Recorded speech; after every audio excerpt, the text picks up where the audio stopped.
Hello, everyone, and thanks for stopping by Lifestyle with Melonie Graves. Today, I am beyond excited to share our latest European vacation with you. We recently embarked on a 10-day adventure to celebrate our 20th anniversary. It was a second honeymoon. We had some of the most breathtaking destinations in the Mediterranean, stunning islands, and I wanted to share it all with you today. So grab your favorite snack or maybe a glass of wine and come along with me as I review our European vacation. Let me start by saying that I packed for a 10-day European vacation with only one carry-on and one personal item for each of us, and it actually worked. We flew into Rome, Italy, and embarked on the Norwegian Breakaway. This is a great cruise ship for families or couples. We didn't realize it, but we'd actually cruised on the Breakaway once before on our last family vacation. So if you're interested in a full cruise ship review, let me know, and I'll try to make a video for you. The Breakaway is an older ship, but it was refurbished back in 2020. At full capacity, the ship holds about 4,000 passengers, and we were at full capacity on this cruise. But because of the way the ship is designed, even though there were 4,000 people on board, it didn't feel like we were crammed in. The ship is beautifully laid out. There are lots of places to take some gorgeous pictures. There are 25 dining experiences available, including 3 seafood venues and some specialty venues as well. There are also some great options for the kiddos, younger and older, including a teen lounge, and of course, some highly entertaining nightlife options for the adults.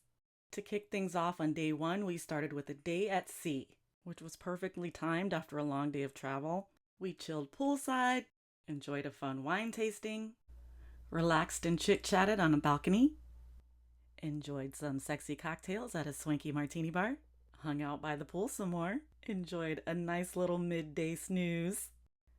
And we finished off the first day club hopping around the ship. We enjoyed some entertainment and went out and did some dancing. On day 2, we arrived at our first port of call, the picturesque island of Santorini. And while the whitewashed town against the beautifully crystal clear waters were a sight to behold, let me tell you, this cliff was not easy to climb. For starters, there are really only a few options to get up to the top.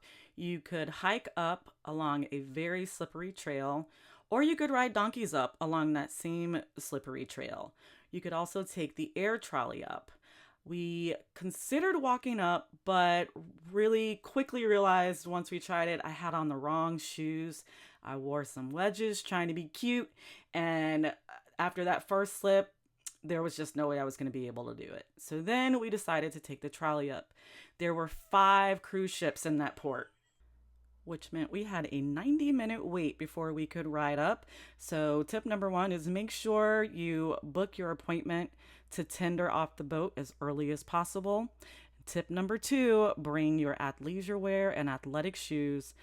I was really miserable by the time I got up there because we were at the end of a heat wave. It was really hot. Lots of long lines. I think the look on my face says it all by the end of this clip.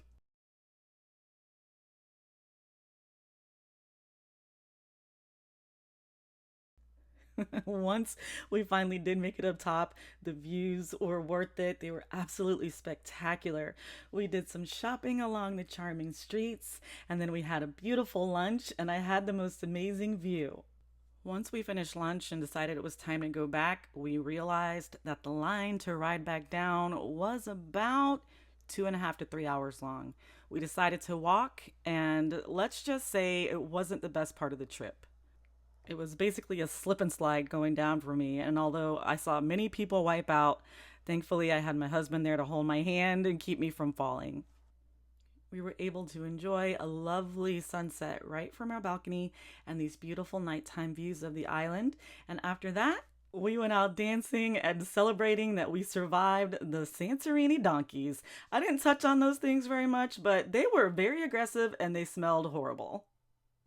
The next stop on our trip was a day in Athens. I was really excited about this day, not because I wanted to see all the tourist sites, but because one of my longtime followers lives in Athens and we've actually become friends, and I finally got to meet her in person. I reached out to her when I found out that we'd be in Greece, and she took care of everything. She arranged a beautiful lunch for us at the Acropolis. Her name is Elpise. and she was enormously generous to us while we were there. She shared some of her favorite authentic Greek dishes, and she shared some insights on Greek culture. We sat and ate together and drank beautiful wines for a few hours. It felt like we've been friends forever. Elpis, I am eternally grateful to you for hosting us while we were in Athens. Day 4 brings us to my personal favorite stop, the island of Mykonos. You guys, oh my goodness. I've seen my fair share of islands. Mykonos, by far, is the most beautiful island I have ever seen. For starters, Mykonos is widely known for its celebratory atmosphere and lively nightlife, which we didn't even get to experience. But I will give you a tip. We arrived at the island first thing in the morning before it came alive, and we were able to walk through and experience its beauty, just the two of us. It was so amazing. We headed straight for the iconic windmills, and the only thing I would have done differently is bring something cute to shoot some photographs in. I saw just one or two IG models there getting some pictures, and I wish I would have thought about that. So many hidden gems on this island. I definitely plan to go back and actually spend a couple nights there because I would love to see the nightlife. We found the perfect hidden gem before the island got busy, and we had some prosecco, we took in the sights. Literally, the table was in the ocean. It was just amazing. Please check out Mykonos if you haven't been.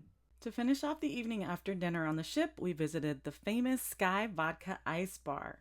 Now, there is an additional fee to go inside, and you do need a reservation. But if you're on the ship, it's a must-see. It was inspired by original ice hotels in Scandinavia, and they keep it at 17 degrees. Everything inside the chamber, including the bar, the seating, and the glasses, are all made entirely from ice. We had a fun little bet going on between our group to see who could stay in the longest, and I am proud to say that I was the last lady standing in the room. Our last stop in Greece was the island of Corfu. I honestly was so exhausted that day that I stepped off only to be able to say I stuck my toes in the Ionian Sea, and we got right back on the ship. On day 6, we arrived in Valletta, which is the capital city of Malta. This was a really cool stop, especially if you're a film industry buff. Lots and lots of movies and series have been filmed here, including Troy, Alexander, Captain Phillips, Gladiator, the original one, and Gladiator 2, which I didn't even realize was being filmed right now, starring Denzel Washington. They had just stopped filming right before we arrived because Hollywood is on strike. Jurassic World Dominion, the first season of Game of Thrones, some shots were filmed in this area. So just a really cool spot. If you're into that sort of thing, I highly recommend paying it a visit. On the next day, we arrived in the island of Sicily. I was really excited to go to Sicily because I've been to Italy before, but never to the island. So we started out on Mount Etna. Let me just say, this wasn't a part of my plan. Etna is the, I believe, second largest or second most active volcano in the world. Yes, I saw the Netflix special. He did not, and he wanted to check it out. So against my better judgment, we went, and we actually had a really good time. Got off the volcano safely, and on the way down, oh my goodness, we went through a town called Taormina. It was the stuff my Sicilian Italian dreams were made of. Just a beautiful town. We walked into some shopping, and then we found the most lovely restaurant. We kind of stumbled upon it.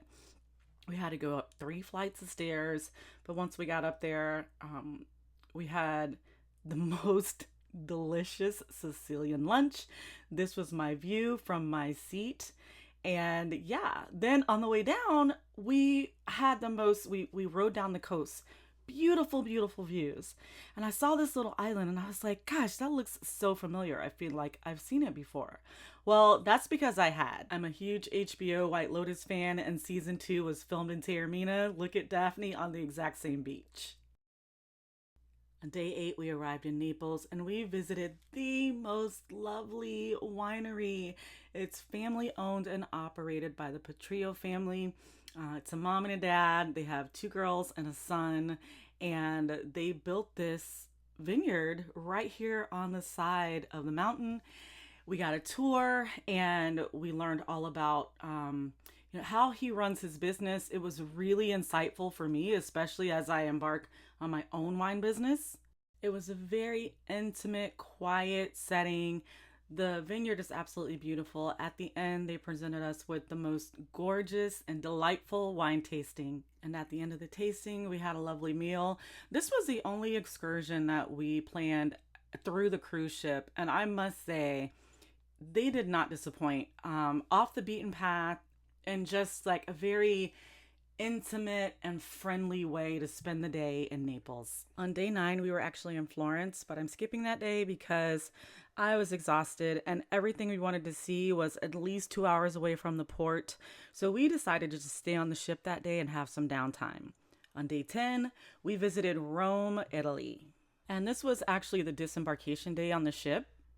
So we dropped our bags off at the hotel and went really on an adventure around the city. We didn't have anything planned. I highly suggest, if you want to see the Vatican, St. Peter's Basilica, the Sistine Chapel, get tickets. We didn't have tickets, so we did our own thing. And honestly, it worked out so perfectly. We got lost in the city, our cell phones died, we got caught in a torrential rainstorm. We had to figure it all out, but we had such a romantic time together. A lovely dinner, wine.